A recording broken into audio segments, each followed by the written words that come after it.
Pagpigil sa tangkang pananakop ang ipinakita sa Balikatan Exercises 2026 sa Luwag City, Ilocos Norte ngayong araw. Yan ang ulat ni Patrick De Jesus live. Patrick.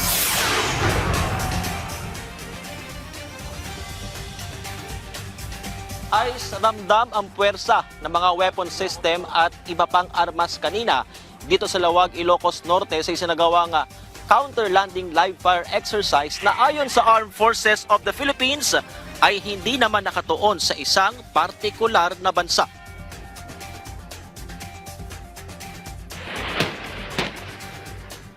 Magkakasunod na rocket mula sa High Mobility Artillery Rocket System o HIMARS ng Estados Unidos ang pinakawalan patungo sa target sa karagatan mula sa baybayin ng mainit at mabuhanging lawag sand dunes sa Ilocos Norte.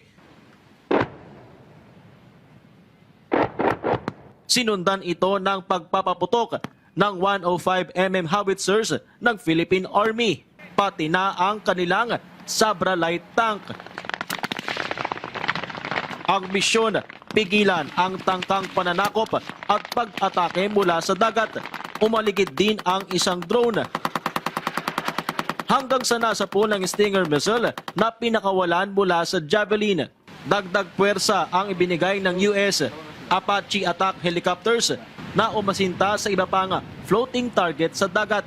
Para masigurong hindi aabot ang kalaban, dagdag armas pa ang pinaputok ng mga nakaabang na sundalo. Pero bahagi lamang ang mga senaryong ito ng counter-landing live-fire exercises ng Balikatan. We are simulating an exercise that has been part of the pre-planned activities that will not only deal with internal concerns or internal combat, of course, anticipation of any force that might come from the shore. I would like to emphasize that it is not directed towards any particular country. Hindi naging madali ang pagsasanay sa ilalim ng counter-landing live-fire exercise dito sa Lawag City, Ilocos Norte dahil kinakailangan ang pinaigtig na koordinasyon at synchronization mula sa higit 800 tropa ng Pilipinas, Estados Unidos at Japan na direktang lumahok gamit pa ang iba't ibang weapon system. That combination goes well beyond just marksmanship. It goes into how we put all these efforts together to orchestrate this military operation.